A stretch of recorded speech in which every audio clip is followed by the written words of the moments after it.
What's going on, everybody? It's Trey, Crabtree, your favorite realtor with Keller Williams, Sun Valley, Southern Idaho. And today's video, we're going to be talking about the top 10 things that all first-time home buyers should be asking. Let's go.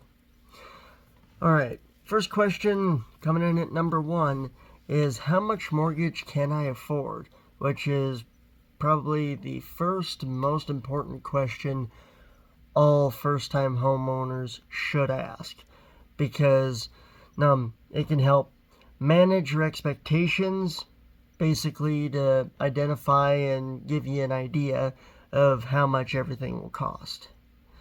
Coming in at number 2 is what do I need to qualify for a loan? Any lender that you talk to, they're going to ask you for 4 things.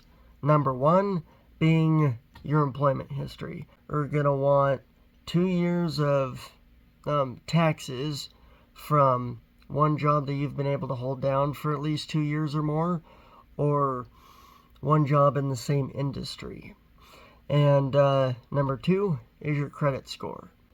Number 3 is debt to income ratio, which is basically where they look at how much you currently make on a monthly and annual basis, mostly a monthly basis, and look at all the other current debts that you have that you're paying on, which could be a auto loan, could be student debt,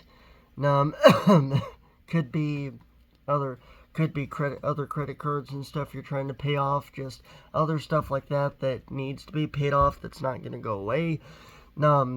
How much that adds up to versus how much you're currently making to see if you can even afford a mortgage at the moment. Now, should I get a fixed rate or an adjustable rate mortgage? So, difference between a fixed rate and adjustable rate loan. Fixed rate loans are when you get the loan and you sign on to the mortgage debt, whatever interest rate you get when you close on the loan, that's what your interest rate is going to be throughout the life of the loan. It's not going to go up, it's not going to go down, it's going to stay fixed the way it is. Now, for an adjustable mortgage rate, there's a high possibility and probability that it will fluctuate with the market. So whatever the current interest rate is today is the current interest rate that you're going to be paying off on your adjustable rate mortgage. Although usually going into, however, with adjustable rate mortgages, usually they will start off with an interest rate just a little bit lower than a fixed rate, but usually that's only for the introductory period, and then after that it'll probably go up or just kind of go with the way the market's going. Number 4 is what's PMI? PMI is private mortgage insurance.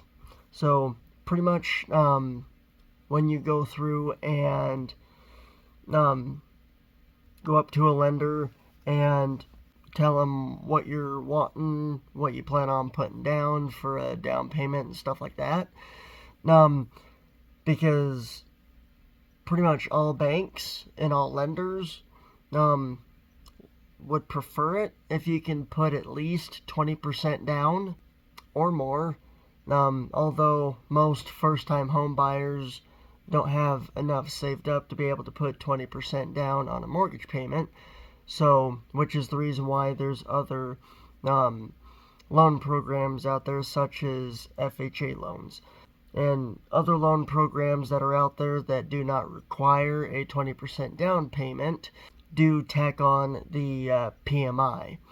And basically what the private mortgage insurance does is it protects the lender in case you default on your loan payments. Number 5 is, should I get a 15-year mortgage or a 30-year mortgage? 15-year mortgages usually charge lower interest rates, but typically they have higher monthly mortgage payments, simply because it's half of a 30-year mortgage, so you have half the time to pay off the debt. 30-year mortgage or a traditional 30-year mortgage usually does have a little bit of a higher interest rate, but smaller monthly payments. Again, because it's a difference in the length of time you have to pay off the loan. 15-year loans, lower interest rate, higher monthly payment because you have half the time to pay off the loan. 30-year traditional mortgage, a little bit of a higher interest rate, lower monthly payment though, because you have the full 30-year length of the loan to be able to pay off the debt. Coming in at number 6, we have how much should I put down for a down payment? And like I briefly talked on it earlier, is usually you want to put down, good rule of thumb is 20%, because that's what most lenders prefer, is if you can put down 20% or more. Some people will put down either the 20% or a little bit more than the 20%, mostly because the more you're able to put down as a down payment on your mortgage, the smaller your monthly mortgage payments are going to be. Number 7. What are mortgage points? Mortgage points, also known as discount points, are pretty much an extra fee or a way that you can pay in exchange to have a lower interest rate on your loan, which for homeowners who plan on living in their home long term could potentially be a good option for you to do, because it does save you money in the long run over the life of the loan. Number 8. Will I have to pay closing fees? And the answer is most likely yes. There are some, at least in my market, there are programs that do help with basically down payment assist, and programs that help with closing fees, closing costs, stuff like that, because they can and do add up. Because you have lender fees, you have your other different closing costs, appraisal fees, attorney fees, insurance fees. As far as the attorney fees go, that one's usually optional, because that basically just depends on if you're gonna have an attorney with you go through all the paperwork and all the documents and all the contracts and stuff. Don't see that a whole lot, but it does happen. Alright, coming in at number 9. What is pre-approval? Pre-approval can give you an idea about how much mortgage you're able to afford.